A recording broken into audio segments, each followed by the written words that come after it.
What's going on, YouTube? Once again, it's K2 to go for Vernon Speak Sports, mostly talking about Auburn football and occasionally the SEC. Want to give a shout out to my fearless and true gang. Let's go ahead and get the comment section active. A lot of good information from the fearless and true gang in the comment section. Also want to take a brief moment to give a shout out to all of our Facebook users. Okay, if you're on Facebook, you definitely want to add yourself or find All About Auburn page, the group page on Facebook. Devin Dawson does an incredible job. He's actually the head of that particular page. Also want to give a shout out to Tiger Talk with Mike Willis. A lot of great information there. Auburn Family, a lot of great groups talking about Auburn in a positive way on Facebook. So let's go ahead and get this comment section active so we can get some information from some folks who, you know, really are close to the Auburn program, are passionate about the Auburn program. And, I want to give a shout out to the fearless and true gang that have been real active here lately, War Eagle. So now it is week 4 of the spring training, spring practice, which has been largely, kind of shielded by the Auburn basketball team's success. Of course, we know they made it to the Final Four, first time in Auburn history. We don't worry about what everybody else's history is, but we know it's the first time in Auburn's history. We want to give a shout out to Bruce Pearl and his team for riding a 12-game winning streak into the Final Four to lose in the final seconds, 3 free throws, but still War Eagle. Now, this particular segment of Vernon Speak Sports TV, we're not talking about a real popular part of the elements of the game of football. Okay, you start talking about, you always want to talk about the cornerback position, the quarterback, linebackers, all of those positions that get the most publicity, the high end, the positions that usually gets, SEC Player of the Week and all that other stuff. But very rarely do we take into account the place kicker's role in the aspect of having a great football team. Now, I have to look back prior to 2018. I have to look at Daniel Carlson. Daniel Carlson, obviously one of the best place kickers in SEC history. As a matter of fact, he is the SEC all-time leading scorer. During his time, never missed a extra point. 2 of the years, he was well above 80% of his field goals kicked. Most of us as fans, when we looked at this, we knew that once Auburn crossed the 50-yard line into the opponent's territory, at worst, we're going to get 3 points. Okay? Not necessarily the case in 2018, as his younger brother, Anders Carlson, who has a strong leg. He can, in practice, he's kicked that thing from, 60 yards out.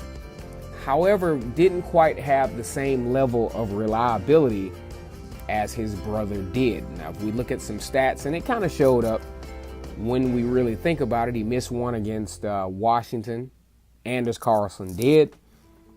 He missed one against Mississippi State, as well as, the Georgia game. No, the Mississippi State game. Now, he missed one against Mississippi State that really would have put Auburn in a position to make that a game. He missed that one. And, of course, we had the infamous fumble at the 1-inch line by Boobie Whitlow. So as we go into spring practice, we go into the A-Day game, which is coming up this coming Saturday at 3 o'clock. Make sure if you have the opportunity to go down to the Plains, you participate in that. We want to look at every aspect of Auburn football. Now, this is not necessarily the most fun thing to talk about, but everybody never wants to talk about the place kicker until you miss that key field goal. You look back to 2010. What if Wes Byram would have missed that field goal that would have won the national championship? That would have been a whole different narrative. Okay, so now as we go into the 2019 football season, we have to think that the Auburn Tigers has to improve on, definitely has to improve in the place kicking portion of their game. Now, I'm gonna give you a few stats, okay? Now, Auburn definitely took a huge step back as,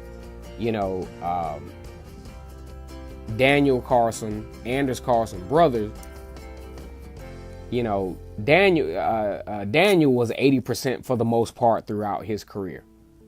When you look at Anders Carlson, you're talking about a huge step back at 60% of his field goals made.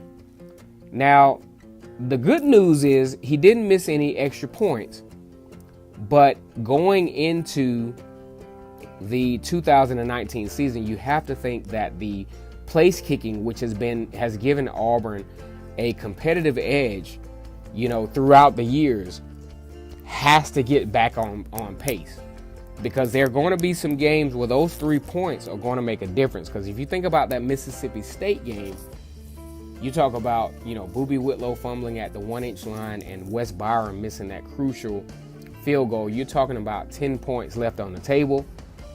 Auburn surrendered that game 23-9. That kind of inches you back into the game. So for the Fearless and True gang, I want you all to understand that position, the place kicking, is very important and has been very important in the Gus Malzahn era. So as we go into A-Day, Anders Carlson obviously has experience under his belt. He's kind of gone through a whole season SEC-wise, and if we look at the 2018 team, very inexperienced. A lot of true freshmen were asked to do a lot of things that traditionally on a high-level SEC team are not asked to do. And I think the coaching staff had a little bit more confidence in Anders Carlson than they should have. I think there's some situations where, given the inexperience of Anders Carlson, they probably should have punted, because those missed field goals from, say, 50 yards out, that gives leverage field position wise to the opposing team, especially when you talk about Mississippi State, who already controlled the time of possession in that game. That puts a lot of pressure on your defense, who was also in certain areas highly inexperienced as well. So we want to look at this thing going into the spring football game, 8-8 coming this weekend. Where is Auburn at this point as far as a place kicking team standpoint goes? Because that's something that's going to can possibly give Auburn a competitive edge. And I think Gus Malzahn, with him being the play caller this year, will put Anders Carlson in a lot more confident positions to make, say those 43-yard field goals. But when you talk about 53-yard field goals, you just don't want to put a guy in that kind of position.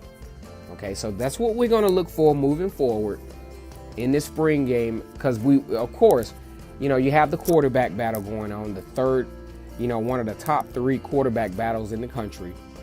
You also have, situations on defense where you're trying to figure out the athleticism at the linebacker position. But very important as well is the place kicking standpoint of Auburn's game, because that has been a staple in the Gus Malzahn era. Now, here's what I would like for you guys to do. Comment on this particular video and talk about how you feel about the place kicking situation. Comment on how you feel about the spring progression based on what you know or what you've heard. Go ahead and subscribe to the channel. Like the video or dislike the video, whatever you decide to do, and we can keep this thing rolling. Once again, it's K2 to go for Vernon Speak Sports. We love talking about Auburn all day. Make sure you give a shout out to the All About Auburn Sports page on Facebook, as well as Tiger Talk. Until we talk again about this stuff, War Eagle.